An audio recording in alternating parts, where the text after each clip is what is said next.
Okay. Book of St. John, chapter 11, verse 1.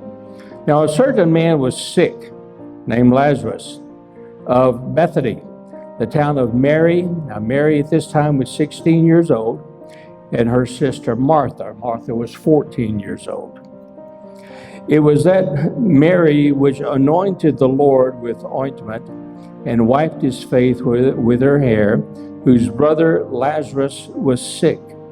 Therefore his sister sent a messenger unto him, or unto Jesus. Jesus was on the east side of the Jordan, called Judea beyond Jordan, or Perea, the Roman colony. Therefore his sister sent unto him, saying, Lord, behold, he whom thou lovest is sick. And when Jesus heard that, he said, or had said to the messenger, this sickness is not unto death, but for the glory of God, that the Son of God might be glorified thereby. Verse number 6. And when he had heard, therefore, that he was sick, he abode 2 days still in the same place where he was. Verse 11. These things said he, and after that he said unto them, our friend Lazarus sleepeth, but I go that I may awake him out of sleep. Then said his disciples, Lord, if he sleep, he shall do well. Howbeit Jesus spoke of his death, but they thought that he had spoken of taking of rest in sleep. Then said Jesus unto them plainly, Lazarus is dead. Verse number 39. Jesus said, take ye away the stone. And Mary, the sister of him that was dead, said unto him, Lord, by this time he stinketh, for he hath been dead 4 days.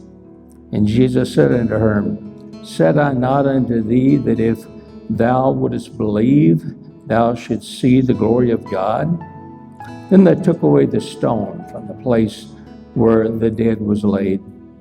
And Jesus lifted up his eyes and said, Father, I thank thee that thou hast heard me. And I knew that thou hearest me always. But because of the people which stand by, I said it, that they may believe that thou hast sent me. And when he thus had spoken, he cried with a loud voice, Lazarus, come forth. And he that was dead came forth, bound hand and foot with grave clothes, and his face was bound about with a napkin. And Jesus said unto them, loose him and let him go. Now the life of Jesus certainly takes the primary emphasis of the New Testament, as well as the Word of God itself. But we have very few facts when you compare it to some of the facts of some of the other historical figures of the world. The Gospels record 126 different facts concerning Jesus, different events. This includes his birth, his ministry, and his death and resurrection, his ascension, all of his miracles, all of his healings, his teachings, even things that he said personally to his disciples and others. It records all of that. But John, the same John who wrote this book, very last sentence of this gospel says that if all the things about Jesus were recorded, there wouldn't be enough books in the entire world to contain them. And whether you want to believe it or not, they had more books then than what we have now. Now that's a lot of stuff. What happened to it? I don't know. A lot of it was destroyed. Conquerors that came through destroyed them and took them back to someplace else. And so all of these thousands and hundreds of thousands of facts and events and records we no longer have. Why do we have the 126 that we do? Out of all of those thousands of things that could have been preserved, they were not. Only these 126. In my opinion, and Pastor, this is strictly my opinion,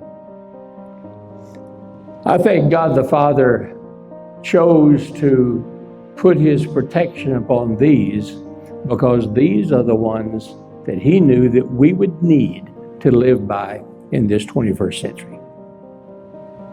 So, how important are these events? There is no such thing as major events and minor events. Pastor, we all have sermons that we say, well, this is my favorite to preach. How many sermons have you heard on Jesus walking on the water? Okay, you have to go into the 3-digit area. How many have we heard about Jesus' birth every Christmas? How about Jesus breaking the bread and the fish and feeding the multitudes? Remember that one? You've heard that multiple times. But how about the healing of Peter's mother-in-law? That's a biggie, wasn't it?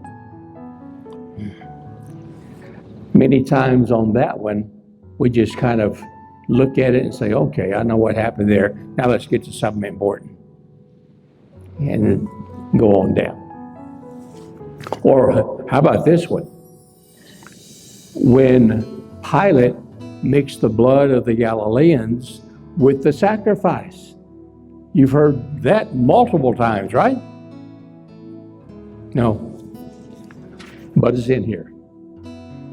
And if it's in here, it was put there for our benefit, for our purpose, for our living in this time. And Lazarus was there. So, well, Lazarus is only recorded once. Yeah. So what's the problem? It doesn't matter. It's there. And whether it's recorded 1 time, 2 times, 3 times, 4 times, or a dozen times, it's still preserved by God the Father for us. Out of these 126 different events, 111 of those are also recorded by non-biblical writers. Now, these are Roman court recorders, Roman historians, Greek historians, senatorial clerks that travel with the senators, and so on and so forth, in which these are recorded as daily, everyday things. And some of these events that were recorded by these folks were eyewitness accounts. This one, the raising of Lazarus, was an eyewitness account by a man who's called Americus Cyrillus, and he is the court recorder for Governor Pontius Pilate. And so they had double duties. Not only was he a court recorder, but he was also a representative from Pontius Pilate. Pilate wasn't even in Jerusalem at this time, and Bethany is just a little southeast of Jerusalem. And so he sent Cyrillus. Now, the reason why he sent Cyrillus is that the Romans had their own IRS. Are you familiar with the IRS? Some of you perhaps more so than others. Okay? And they politely get money from you, right? And just try not to give them any money, see how polite they are. Well, the Romans were the same way. And they took little mercy on anyone who didn't pay their taxes. And so one way that Emperor Tiberius came up with an idea of how to get some extra money is to tax the dead. The family of a person who died now has to pay a tax because the person died. And not only that, you have to pay you have to pay the death tax, then you have to pay a burial tax. And then in addition to that, you have to pay a witness tax, which means that there was a Roman official there to say, yes, this man was buried. And so Cyrilius was on site at the death or the burial of Lazarus to collect all three of these taxes and to certify that Lazarus was dead. But let's go back a few years first. In the year 523 BC, Cyrus the Great issued a proclamation that allowed prisoners that were in his that he had captured through conquest to return to their original homes if those original homes were within the Empire of Persia. And so the Jews were part of that group, and so they had the opportunity, and because what we call the Holy Land today, Judea and the Galilee and so forth at that time, because that was under Persian rule, then they could go back, and they did go back. We see stories about the rebuilding of the temple and so forth. And so history tells us that about 34% of the Jews returned to Israel or to their national homeland. Another 30% stayed in Persia or in that region. They liked it there. And then the third 30% went to Egypt. And Egypt at that time was under the control of Persia. And Cyrus the Great gave these Jews that returned to Egypt or moved to Egypt, gave them an island in the middle of the Nile River. And it's presently it's covered up because of the Aswan Dam. And there's only just a small portion that is showing, but it's enough to see ruins if you want to go down there. But the Elephantine Island is down in the middle of the Nile River, near the dam of the Nile River that's there now. And it was a very long island, about 3.5 miles long and about a half a mile wide. And so those that went to Egypt were given that island by the Emperor of Persia to set up their citizenship. And they did. They even had their own temple there that they could worship. They were able to be Jews without any outside influence. They could maintain their Jewish customs and rituals and the various things that they normally would do. But as they continued to stay there, then they begin to be influenced by the Egyptians that surrounded them. You know, just like here in America, I know a number of Jews that celebrate Christmas. And why? Because they get a day off. I know some folks that were born in Germany, in Italy, folks that were born in Finland that celebrate the 4th of July. Okay? Why? Because they get a holiday. It's a free work day. Well, these Jews, just as they lived their daily life, began to adopt some of these free days, so to speak, of the rituals and celebrations of the Egyptians. And then it became even more so. They began to adopt more and more of the customs and more of the rituals and had them basically for their own. And one of those was the burial custom. Now, if any of you have ever seen the movie The Mummy, whether it was the old one or the new one, you know that what a mummy looks like, okay? It's wrapped around with these layers of cloth.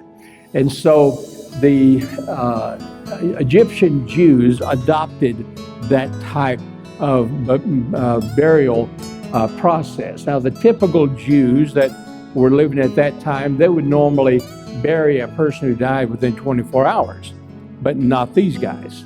These adopted the Egyptian rituals and maintained it. Now, when dictator Sulla, General Sulla, became dictator of Rome, he absolutely despised the Jews. And he made a comment to the Senate of Rome that I will destroy every living Jew. And the blood that flows on the ground, I'll dig it up and throw it into the ocean. He hated the Jews that bad. And I will begin this extermination in Egypt. And elephantine will no longer be in existence. Well, Mark Antony was a tribune at that time, and his area of governorship was Judea, Syria, and that area. And he had some Jews in his bloodline, and so he asked Sulla. He says, "Give them to me. I'll take care of them. It'd be no responsibility to you. Just give them to me." And Sulla said, "Why? What would you do with them?" He says, "I'll make them work." He said, "Okay." So, with a stroke of the pen, the Jews of Egypt were transferred to the ownership of Mark Antony. And so, for the next number of years, they were shipped over to Mark Antony's territory, and he actually gave them a region that was to the southeast of the Mount of Olives. And that region, a settlement rose up by the Egyptian Jews, and they called it Bethany. And this was a town that was occupied and owned by the Egyptian Jews. If you could trace your ancestry back to Egyptian Judaism, then you could own a house there. You could build a house there. You could own property there. If you could not trace it back to the Jews of Egypt, then you couldn't live there. You could stay there. You could drive through it on your horse, but you couldn't stay. Couldn't stay the night. That was strictly Egyptian Jewish territory, which Lazarus, Martha, and Mary were an Egyptian Jewish family. And so this is a setting that we have now for this particular story. Jesus was in the east side of the Jordan River ministry, and he didn't have any idea his iPhone was out that day, apparently. He had no idea what was happening over in Bethany. But tradition says that Lazarus is one of Jesus's best friends. They certainly were about the same age, and Lazarus a little younger, but in the same region. And kind of like Brant and I, we're both 49, 40. Okay, so they were good friends, and so there's no doubt at all in the mind of Mary and Martha that Jesus would not come to the rescue. Now, when any of you get sick, or you fall down the stairs and break a leg, or your son gets hurt in a football game, or whatever's the case, who's the first person you turn to? Jesus. And of course, we want to take all precautions, and you take your son to the doctor, you take yourself to the doctor, which is fine. You pray on the way to the doctor. But you do call out to Jesus first and foremost. Well, these girls felt the same way. Yeah, Jesus will do whatever he does to come to our rescue. They sent the messenger to Jesus. This messenger from Bethany to over where Jesus was about a day's ride by animal, even more so if you walked it. But sent the messenger off. Well, what the messenger didn't realize is that while he was en route on that same day, Lazarus died. So he found Jesus and told him what the situation was, and Jesus sent him back with a message. He said, go back and tell the girls that this sickness is not unto death. Well, we find out just a couple of verses further down that Jesus knew Lazarus was dead. But he sent the message back anyway. So now the messenger returns. I have great news for you. I found Jesus. And Jesus says, this sickness is not unto death. Our brother Lazarus will live. Yeah. We appreciate that good news, but our brother died the very day that you were traveling there. He's not alive. He's dead.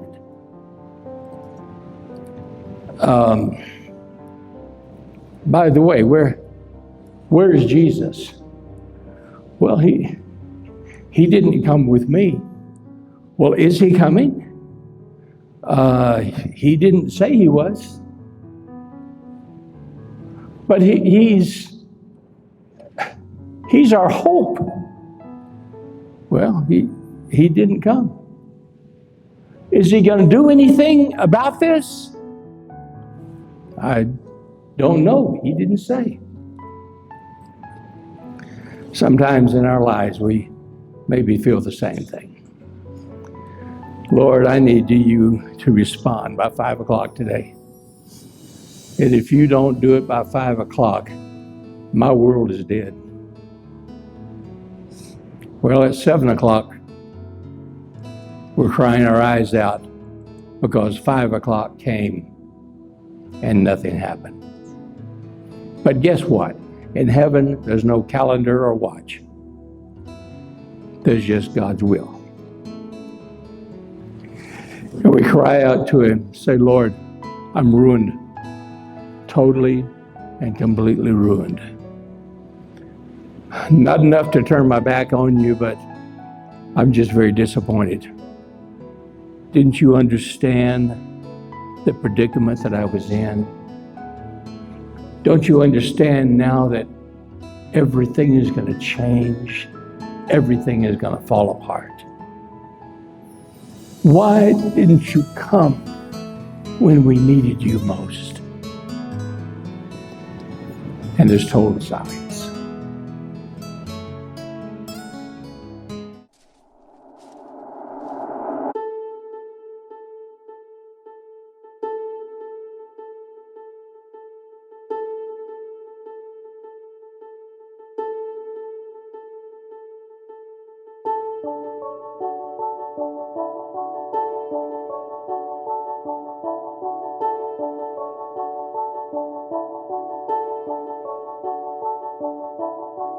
Welcome to Canaan, a small indigenous community here on the west coast of Colombia. In recent years, Canaan has grown tremendously. The people here have a heart for God and for sharing His love. This is where the Cubit Foundation does their work.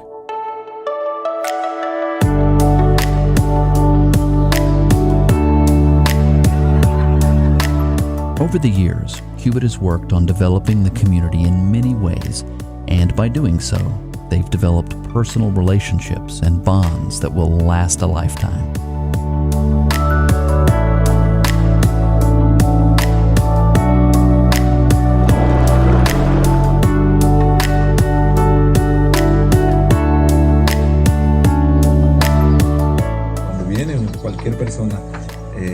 del extranjero, pues lo recibimos con mucho amor, recibimos con mucho aprecio, con mucho afecto, porque sabiendo que si esta persona vive tan lejos, no nos conoce y nos viene a visitar, eso para nosotros es muy satisfactorio y toca mi corazón de una manera especial. Brad Charles is one of the leaders behind Cubit and their work in Canaan, Colombia. His passion is for helping people in need around the world and doing God's work out here on the mission field.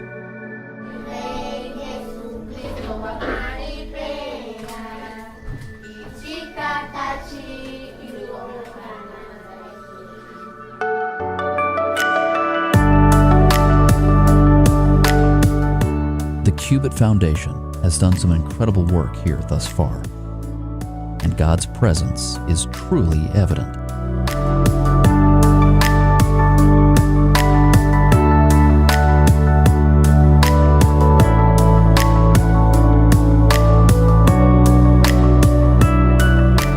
Through partnerships with local Colombian churches, Cubit has taken part in service to the village of Canaan.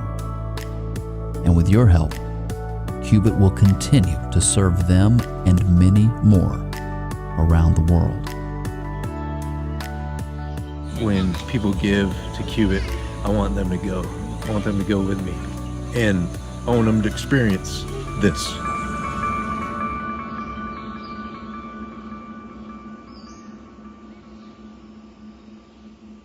Lo imposible para el hombre es posible para Dios.